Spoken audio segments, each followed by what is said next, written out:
বিচিত্র সাসপেন্স, পুরোটাই উত্তেজনা।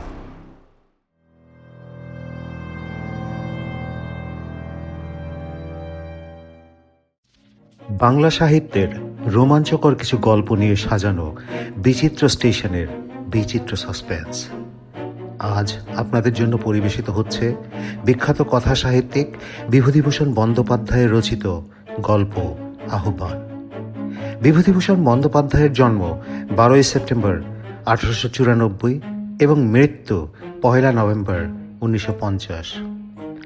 লিখেছেন পথের পাঁচালী, আরণ্যক, অপরাজিত, অপুর সংসারের মতো অনেক কালজয়ী উপন্যাস। লিখেছেন অনেক ছোট গল্প। বিভূতিভূষণ বন্দ্যোপাধ্যায় রচিত আহ্বান গল্পটি নাট্যরূপ দিয়ে পরিবেশন করছে বিচিত্র স্টেশন দল। শুরু হচ্ছে আজকের গল্প আহ্বান।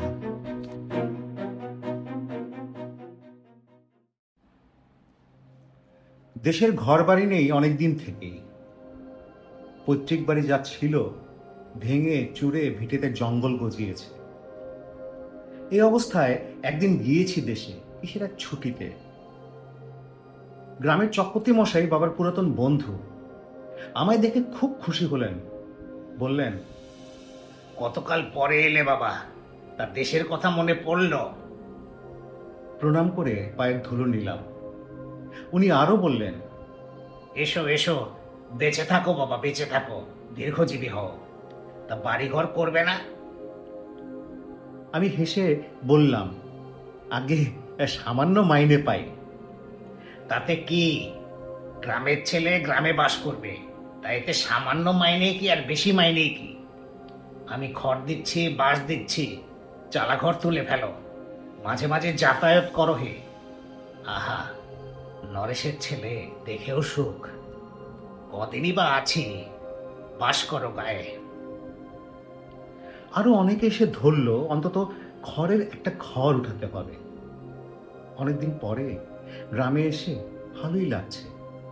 যাদের বাল্যকালে ছোট দেখে গিয়েছি তাদের আর চেনা যায় না। যাদের যুবক দেখে গিয়েছিলাম তারা বৃদ্ধ হয়েছে। একদিন বড় আমবাগানের মধ্য দিয়ে বাজারের দিকে যাচ্ছি।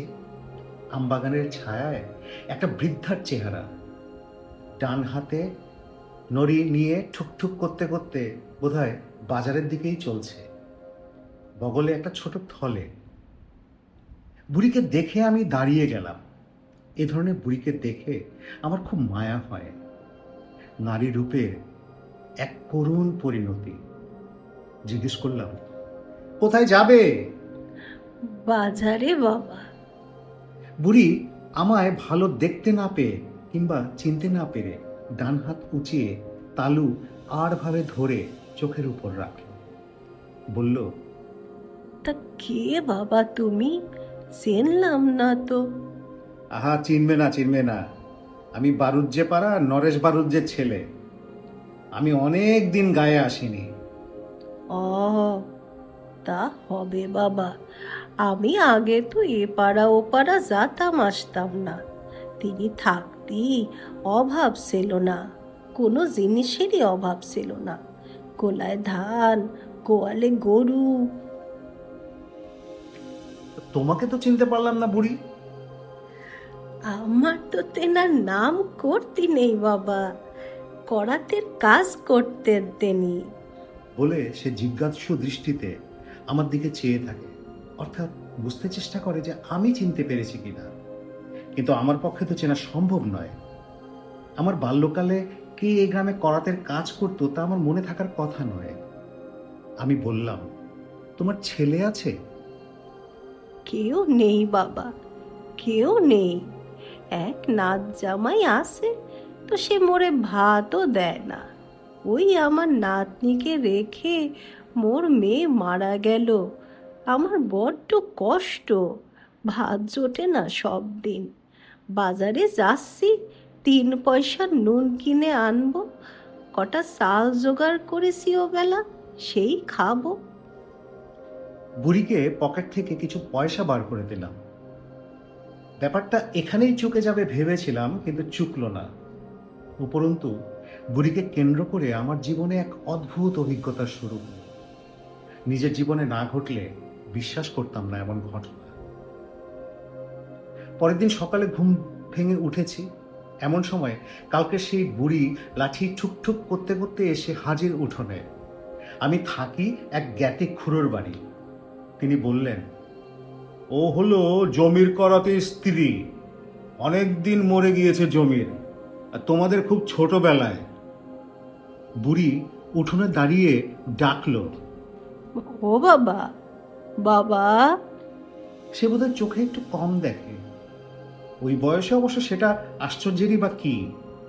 আমি বললাম, এই যে আমি এখানে।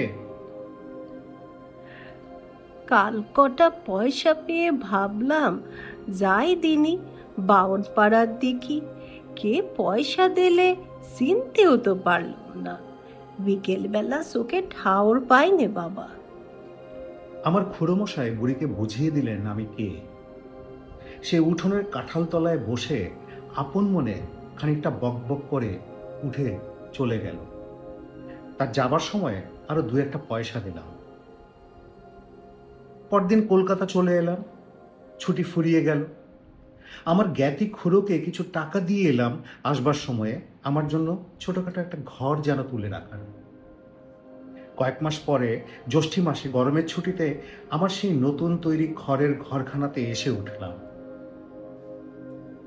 কলকাতাতে কর্মব্যস্ত এই কমাসের মধ্যে বুড়িকে আমার একবারও মনে পড়েনি, বা এখানে এসেও মনে হয় হঠাৎ মনে হতো না, যদি না সে পরের দিন সকালে আমার ঘরের নিচু দাওয়ায় এসে না বসে পড়ত। বললাম, কি বুড়ি, ভালো আছো? ময়লা ছেঁড়া কাপড়ের প্রান্ত থেকে গোটা কতক আম খুলে বুড়ি আমার সামনে মাটিতে রেখে বলল, আমার কি মরণ আছে রে বাবা? আমি জিজ্ঞেস করলাম, ও আম কিসের? দন্তহীন মুখে একটু হাসার চেষ্টা করে বলল, ও গোপাল, গোপাল আমার, তোর জন্য নিয়ে এলাম বাবা গাছের আম, কড়া মিষ্টি, খেয়ে দেখ দিনি এখন। আমি ওর সম্বোধনে নতুনত্বের কৌতুক অনুভব করলাম, কিন্তু কি জানি কেন বড় ভালো লাগে। আমার অনেক দিন থেকে আপনজন বলে কেউ নেই, একটা ঘনিষ্ঠ আদরের সম্ভাষণ করার লোকের দেখা পাইনি বাল্যকালে মা পিসিমা মারা যাওয়ার পর থেকে। প্রতিবেশিনীদের মধ্যে অত বেশি বয়সের স্ত্রীলোক কেউ নেই যে আমাকে গোপাল বলে ডাকবে। বুড়ি বলল, যাও কোথায়? হ্যাঁ বাবা। খুড়োমশায়ের বাড়ি যাচ্ছি। বেশ, যত্ন করে তো ওনারা? তা তো করেই। দুধ পাচ্ছ ভালো? ওই খুঁটি গোয়ালিনী দেয়, মন্দ না। ও বাবা, ওর দুধ, ও তো অর্ধেক জল। দুধ খেতে পাচ্ছ না ভালো, সে বুঝিছি। পরদিন সকাল হয়েছে সবে, বুড়ি দেখি উঠোনে এসে ডাকছে, ও গোপাল, গোপাল। আমি বিছানা ছেড়ে উঠে বললাম, আরে এত সকালে কি মনে করে? তা হাতে কি? বৃদ্ধা হাতের নড়ি আমার দাওয়ার গায়ে ঠেস দিয়ে রেখে বলল, এক ঘটি দুধ আনলাম তোর জন্যে। সে কি, এত সকালে দুধ পেলে কোথায়? আমায় মা বলে ডাকে ওই হাজরা নেটার বউ। তার কেউ নেই রে, মোর সালা ঘরের পাশে ওর সালা ঘর। ওরে কাল রাত্রিরে বলে রেখে দিয়েছিলাম, বলি বউ, আমার গোপাল তো দুধ খাতি পায় না, সকালে চা নাকি একটা খায়, ওরে খুব ভোরে উঠে গায়ে ধুয়ে দিতে হবে। তাই আজ কুকরো ডাকা ভোরে উঠে দেখি আমারে ডাকছে, মা ওঠো, তোমার গোপালের জন্যে দুধ নিয়ে যাও। আচ্ছা, তুমি এসব কেন করো? না, ছি, এসব ভালো না, এরকম আর এনো না। কত পয়সা দাম দিতে হবে বলো? কতটা দুধ? আমার গলার সুর একটু রুক্ষ হয়ে উঠেছিল হয়তো, কারণ মুসলমানের বাড়ির দুধ আমাদের গ্রামে চলে না। কে কোন দিক দিয়ে দেখে ফেলবে, এটা ছিল আমার ভয়। কেন মরার এসব ঝঞ্ঝাট জোটে আমার কপালে? আমার কণ্ঠের অপ্রত্যাশিত রূঢ়তায় বুড়ি যেন একটু ঘাবড়ে গেল, ভয়ে ভয়ে বলল, কেন রে বাবা, পয়সা কেন? পয়সা না তো তুমি দুধ পাবে কোথায়? ওই সে বললাম বাবা, আমার মেয়ের বাড়ি থেকে। তা হোক, তুমি পয়সা নিয়ে যাও, আর সেও তো গরিব মানুষ। বুড়ি পয়সা নিয়ে চলে গেল বটে, কিন্তু সে যে বেশ দমে গিয়েছে তার কথাবার্তার ধরনে বেশ বুঝতে পারলাম। মনে একটু কষ্ট হলো বুড়ি চলে গেলে। পয়সা দিতে যাওয়াটা ঠিক হয়েছে কি? বুড়ির কিরকম হয়তো মন পড়ে গিয়েছে আমার উপরে। স্নেহের দান, না, এমন করাটা ঠিক হয়নি। বুড়ি কিন্তু এ অবহেলা গায়ে মাখল না আদৌ। প্রতিদিন সকাল হতে না হতে সে এসে জুটবে। ও গোপাল, গোপাল, এই দুটো কষি শশার জালি মোর গাছের, এই নেও, নুন দিয়ে খাও দিনি মোর সামনে। আমি একদিন জিজ্ঞেস করলাম, বুড়ি, এ তোমার চলে কিসে? নাচ জামাইয়ের দেবার কথা, তা সে সব দেয় না। ওই যারে মেয়ে বলি, ও বড্ড ভালো, লোকের ধান ভানে, তাই সাল পায়। আমারে দুটো না দিয়ে খায় না মোটে। একা থাকো? তাই একদিন মোর ঘরখানা না হয় দেখতে গেলে। ও মোর গোপাল, আমি নতুন খেজুর পাতার সাটাই বুনে রেখে দিয়েছিলাম তোমারে বসতি দেবার জন্যে। বাউনের ছেলে, মোদের এঁটো কাটা মাদুরে কি বসবে? তাই জন্যে একটা নতুন সাটাই বুনে রাখি, যখন আসবে এখানেতেই বসবে আমার গোপাল। সেবার বুড়ির বাড়িতে আমার যাওয়া ঘটে উঠল না, ওর এত আগ্রহ থাকা সত্ত্বেও। নানান দিকে ব্যস্ত থাকি, তার উপরে সমবয়সী বন্ধু বান্ধবের দাবি। অনেকদিন পরে গ্রামে এসছি তো, যে কয়দিন গ্রামে থাকি বুড়ি রোজ সকালে একবার আসতে ভুলবেন, কিছু না কিছু আনবে। কখনো পাকা আম, কখনো পাতি লেবু, কখনো বা এক ছড়া কাঁচকলা কি এক ফালি কুমড়ো। দু চার আনা প্রায়ই দিই। একদিন একখানা কাপড় দিলাম। একটা জিনিস লক্ষ্য করে আসছি, বুড়ি কোনোদিন আমার কাছে মুখ ফুটে কিছু চায়নি, কখনো বলেনি পয়সা দাও কি অমুক দাও। বরং তার উল্টো, শুধু হাতে কখনো আসে না। একবার কলকাতা থেকে কয়েকটি বন্ধু এলেন দেখা করতে, তাদের নিয়ে ঘরে বসে চা খাচ্ছি। স্টোভ ধরিয়ে ঘরেই চা নিজে করেছি। পল্লীগ্রামে এত সকালে কেউ উনুন ধরায়নি। এ সময় বুড়ি লাঠি ঠুক ঠুক করতে করতে এসে হাজির, বাইরে দাঁড়িয়ে হাঁক দিল, গোপাল, অমর গোপাল। হঠাৎ আমার লজ্জা করতে লাগলো। কলকাতার বন্ধু বান্ধবের সামনে ও আজ না এলেই পারত, এ তো বিপদ।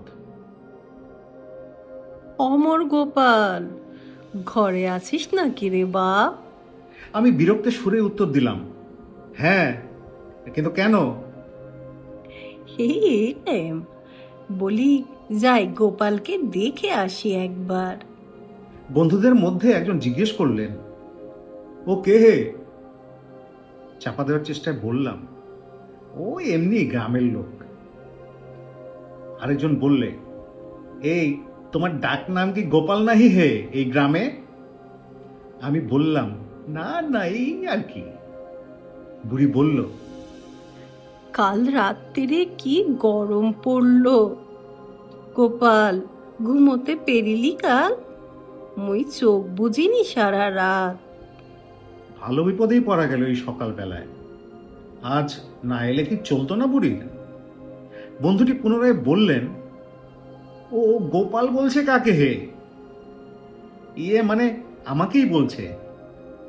কথা শেষ করে ঈষৎ হেসে মাথার দিকে দুটি আঙুল দেখিয়ে ইঙ্গিত করে বললাম, মাথাটা একটু।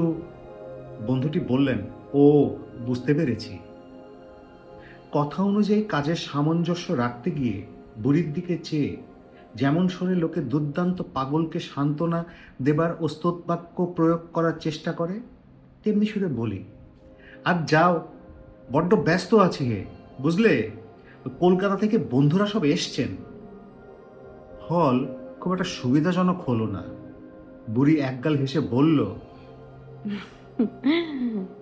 আজ কি এনেছি বলো দেখি গোপাল, এই দেখো। এতক্ষণ টের পাইনি যে বুড়ি তার পেছন দিকে একটা ময়লা কাপড়ের পুঁটলি লুকিয়ে রেখেছে। সেটা সামনের দিকে এনে খুলতে খুলতে বলল, সেই যে মেয়েটা মোরে মা বলে ডাকে, সে দুটো সিরে কুটল। আমি বললাম, ও কি করছিস? ও বললে, কামিনী, সরু ধানের ভালো সিরে, তোমার গোপালের জন্যে দুটো নিয়ে যেও কাল বেন বেলা। আমার এটা বড্ড খুশি হলো। তা সেও আসছে, সে তোমারে দেখতে চায়। বড্ড দুঃখী কাঙাল মেয়েটা, ধান ভেনে চিড়ে কুটে একরকম করে চালাচ্ছে আর কি। একারামে রক্ষে নেই। বুড়ির কথা শেষ হতে না হতেই দেখি একটি আধা ফর্সা মধ্যবয়সী স্ত্রীলোক অদূরে আমতলায় এদিকেই আসছে। আরো বিপদে পড়লাম এর জন্যে যে ঠিক এ সময় আমার জ্ঞাতি খুড়োমশাইও এদিকে আসতে দেখা গেল। সর্বনাশ! তার বাড়িতে আমার খাওয়া দাওয়ার ব্যবস্থা, আর তিনি যদি জানতে পারেন আমি এদের হাতে তৈরি চিড়ে বা খাবার খাই, তাহলেই হয়েছে। চিড়ে যে আজ প্রথম এনেছে এ কথা কি তিনি বিশ্বাস করবেন? আজ দুধ, কাল চিড়ে। আমি রুক্ষ স্বরেই বললাম, এই বুড়ি, এখন যাও, এখন যাও, দেখছো না ব্যস্ত আছি।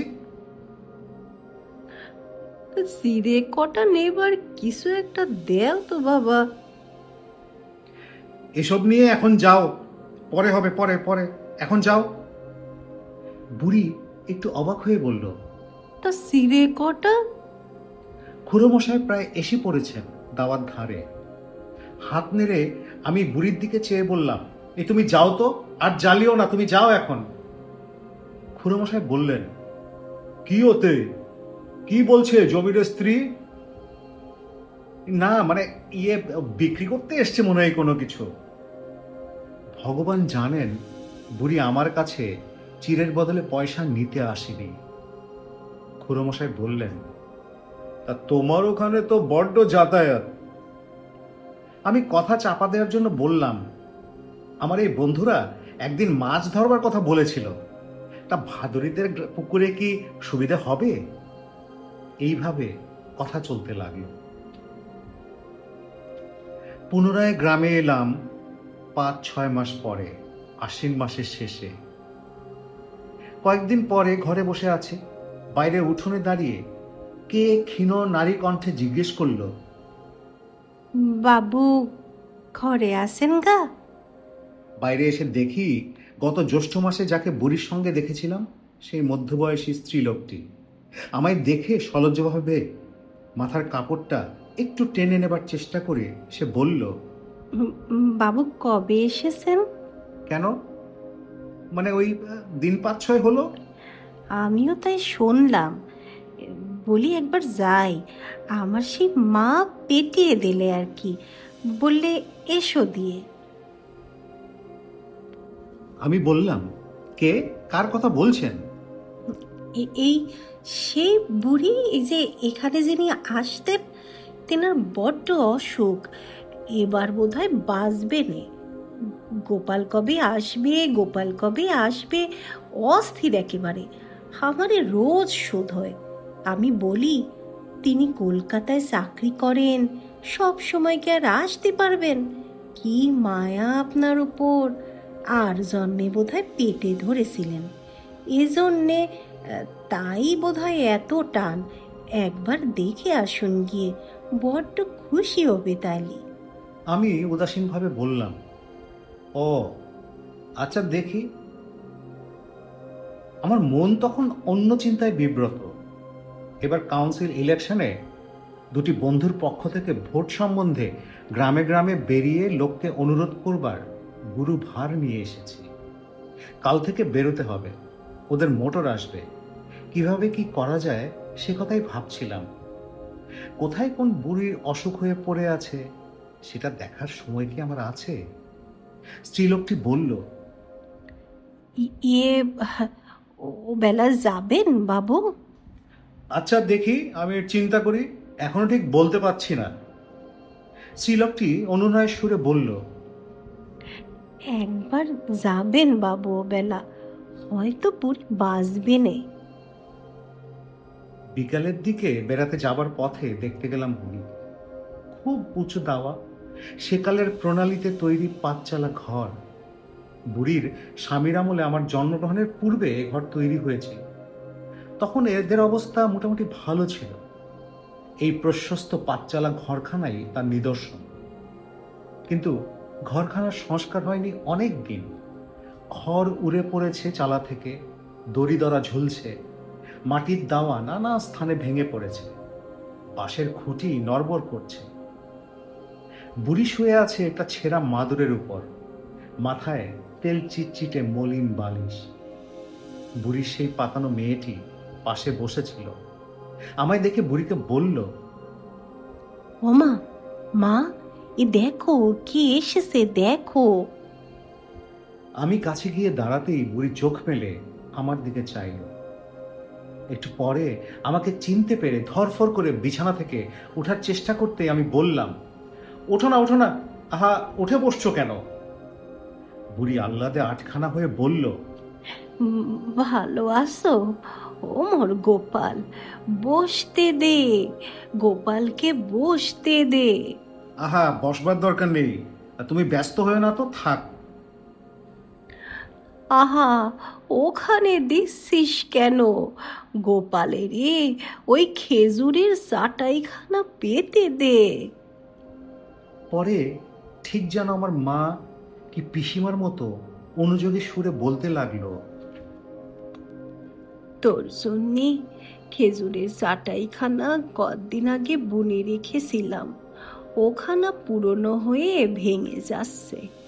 তুমি একদিনও এলে না গোপাল, অসুখ হয়েছে তাও দেখতে আসনি বাবা। আমি বললাম, হ্যাঁ তুমি চুপ করো তো, চুপ করে শুয়ে থাকো, ব্যস্ত হয়েও না। ইতিমধ্যে পাড়ার অনেক মানুষ এসে জড়ো হলো আমি এসছি দেখে। কেউ কেউ বললে, বুড়ি কেবল আপনার কথা বলে বাবু, আপনাকে দেখবার বড্ড ইচ্ছে, বুড়ি বোধহয় এবার আর বাঁচবে না। বুড়ির দু চোখ বেয়ে জল পড়ছে গড়িয়ে। আমায় বলল, গোপাল, যদি মরে যাই, আমার কাফনের কাপড়খানা তুই কিনে দিস বাবা। পাশের লোককে জিজ্ঞেস করলাম, এই কাফনের কাপড় কি? তা জানেন না বাবু, মাটি দেবার সময় নতুন কাপড় কিনে পরিয়ে দিতে হয়। আমি বললাম, ও বুঝেছি। আমাকে পেয়ে বুড়ি খুশি হয়েছে, কত কি বলতে লাগলো। ওর নাচ জামাই লোক কেমন খারাপ, এমন যে অসুখে একবার চক্ষু দিয়েও দেখা যায় না। আর ঘর 10 বছর খড় করেনি চালে, পচে গলে গিয়েছে পুরনো খড়। নাচ জামাইকে বলেছিল, সে জবাব দিয়েছে, অত বড় হাতি ঘর সে ছাইতে পারবে না, পাশে একটা ছোট্ট কুঁড়ে ঘরের মতো বেঁধে থাকতে বলেছে। বুড়ি চোখের জল মুছতে মুছতে বলল, তা থাকতে পারি? হ্যাঁ বাবা, কি লোকের পরিবার আমি, আজ না হয় কপাল পুড়েছে, তা বলে কুড়ে ঘরে থাকতে পারি মই? সান্ত্বনা দেবার সুরে বললাম, কথা তো অবশ্য ঠিক। বলো তো তুমি গোপাল। ঘাড় নেড়ে বললাম, সত্যিই তো। আজও সেই চালাঘর, সেই ম্লান সন্ধ্যা, ছেঁড়া মাদুরে শোয়া বুড়িকে আমার মনে পড়ে। ছেচতলায় একটা শীর্ণ লাউ গাছ, পেছনে কয়েক ঝাড় বাঁশ, এক একটা খেকি কুকুরের আওয়াজ বুড়ির পাড়ায়। শান্ত ছায়া নেমে এসেছে সামনের সারা উঠোনটাতে। কতগুলো মেয়ে পুরুষ দেখতে এসে দেওয়ার ছেচতলায় দাঁড়িয়ে আছে।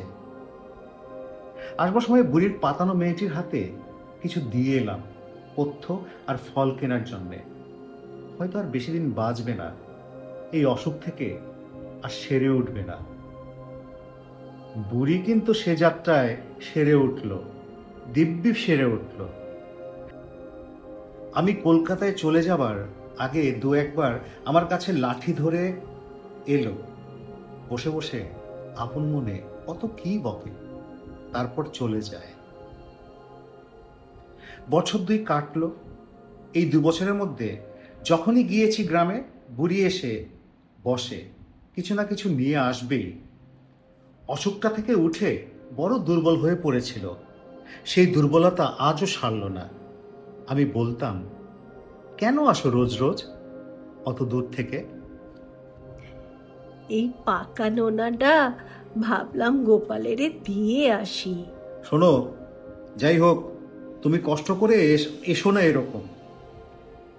তুই তো আমারে দেখতে যাবি নে কোনোদিন। সময় পেলেই যাব একদিন, এখন বাড়ি যাও। কখনো বুড়ি বলতো, ও গোপাল, গোপাল, তুই বিয়ে করলি নে কেন রে বাপ? মেয়ে পাওয়া যায় না, তাছাড়া বয়স হয়ে গিয়েছে না, 40 বছর। কিচ্ছু বয়স হয়নি, কাঁচা ছেলে তোমরা। কি যে বলো বুড়ি! ওই মুখুজ্জের বাড়ি একটা বড় মেয়ে আছে, তোমার সঙ্গে মিল হবে বলে দেখবানি ওদের। শোনো, আমার ঘটকালি করবার লোক যখন দরকার হবে তখন তোমায় জেকে পাঠাবো, এখন তুমি যাও।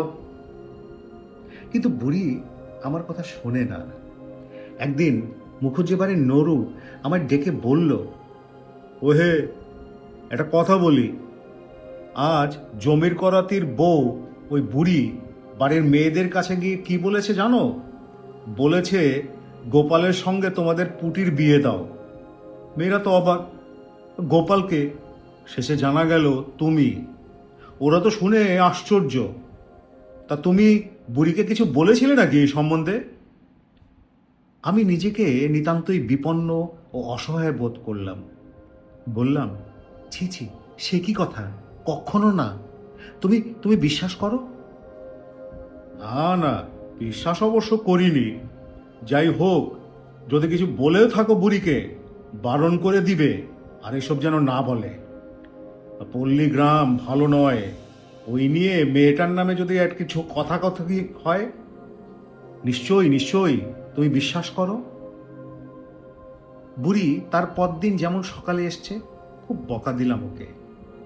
তাকে কে এসব কাণ্ড করতে বলেছে? ঘটকালি করতে ডেকেছিল কে তাকে? ছি ছি ছি, গায়ে এ নিয়ে শেষে একটা কথা উঠবে, পাড়াগা জায়গা খারাপ। তুমি বাপু এখানে এসো না আর। বুড়ি ফ্যাল ফ্যাল চোখে চেয়ে বলল, বকিস নে ও গোপাল, মোরে বকিস নে। তা তুই ওই মেয়েটারে বিয়ে না করিস, অন্য কোনো মেয়ে বিয়ে কর। পুটিরে তোর পছন্দ হয়নি না? আমি ধমকে উঠে বললাম, আবার ওসব কথা? ছি! নিতান্ত সরলা সেকেলে বুড়ি, কিছু বোঝেও না। সত্যি এই ঘটনা নিয়ে গ্রামে একটু কথাবার্তার সৃষ্টি হলো। বুড়ির উপরে চোটে সকালবেলাটা আর ঘরেই থাকি না, পাছে বুড়ি এসে জ্বালাতন করে। 10-12 দিন পরে একদিন দুপুরে ঘুমিয়ে উঠেছি, বাইরে বুড়ির গলা শোনা গেল। ঘর থেকে বেরিয়ে এসে বললাম, বুড়ি, কি চাও? আবার এসছো কেন এখানে? একটা বাতাবি লেবু নিয়ে এলাম তোমার জন্যে। দরকার নেই বাতাবি নেবুর, তুমি যাও এখন। বিরক্তি নিতান্ত অকারণ নয়। মাত্র 4-5 দিন আগে মুখুজ্জে বাড়ির আমার জ্ঞাতি খুড়ো আমায় দুঃখতা শুনিয়ে দিয়েছেন। এরপর বছরখানেক আর গ্রামে যায়নি, বোধহয় 1.5 বছর হতে পারে। একবার শেষ শরতে পুজোর ছুটিতে কাশি থেকে বেরিয়ে কলকাতায় ফিরে দেখলাম হাতে তখনও 2 দিনের ছুটি বাকি আছে। গ্রামেই গেলাম এই 2 দিন কাটাতে। গ্রামে ঢুকতেই প্রথমে দেখা হলো পশু সর্দারের বউ দিগম্বরীর সাথে। দিগম্বরী অবাক হয়ে বলল, ওমা, আজই তুমি এলে বাবা ঠাকুর? সে বুড়ি যে কাল রাতে মারা গিয়েছে, তোমার নাম করলে বড্ড। ওর সেই পাতানো মেয়েটি আজ সকালে বলছিল। আমি এসেছি শুনে বুড়ির নাচ জামাই দেখা করতে এলো। অনুরোধ করে বলল কাফনের কাপড় কিনে দিতে। সাথে এও বলল কাপড়ের অনেক দাম। আমার মনে পড়ল বুড়ি বলেছিল সেদিন, আমি মরে গেলে তুই আমারে কাফনের কাপড় কিনে দিস বাবা। যেন ওর স্নেহাতুর আত্মা বহুদূর বারাণসী থেকে আমায় কিভাবে আহ্বান করে এনেছে। আমার মন হয়তো ওর ডাক এবার আর তাচ্ছিল্য করতে পারেনি। কাপড় কেনার টাকা দিলাম। নাচ জামাই বলে গেল যে মাটি দেওয়ার সময় একবার আমি যেন যাই। বেলা 12টা আন্দাজ। শরতের কটু তিক্ত গন্ধ ওঠা ঝোপবন ও মাকাললতা দোলানো একটা প্রাচীন তৃপ্তির রাজ গাছের তলায় বৃদ্ধকে কবর দেওয়া হচ্ছে। আমি গিয়ে বসলাম। আব্দুল, শুকুর মিয়া, নসর, আমাদের সাথে পড়তো আবেদ আলী, তার ছেলে গনি, এরা সকলেই গাছের ছায়ায় বসে। প্রবীণ শুকুর মিয়া আমায় দেখে বলল, এই যে বাবা ঠাকুর, এসো, আর তামাক খাবা? বুড়ির মাটি দেওয়ার দিন তুমি কনে থেকে এলে? তুমি তো জানতে না। তোমায় বড্ড ভালোবাসতো বুড়ি। তোমার কাছে কাপড়ের কাপড় নিয়ে ওর প্রাণটা ঠান্ডা হলো। খাও, তামুক খাও। একটা গরুর গাড়ির পুরনো কাঠামোর উপর বৃদ্ধাকে কাঁথামুড়ি দিয়ে শুইয়ে রাখা হয়েছে। দুজন জোয়ান ছেলে কবর খুঁড়ছে। কবর দেবার পরে সকলে এক এক কোদাল করে মাটি দিল কবরের উপর। শুকুর মিয়া বলল, দাও বাবা ঠাকুর, তুমি মাটি দাও, বুড়ির দিলে ঠান্ডা হবে। দিলাম এক কোদাল মাটি। সঙ্গে সঙ্গে মনে হলো ও বেঁচে থাকলে বলে উঠত, গোপাল, অমর গোপাল।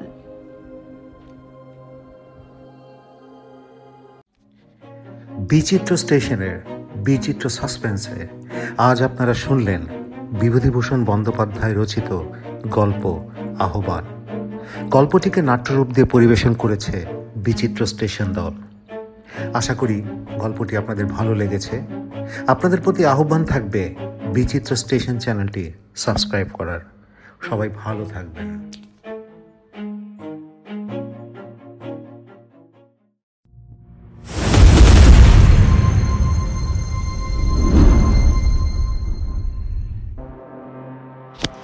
বিচিত্র সাসপেন্স, পুরোটাই উত্তেজনা।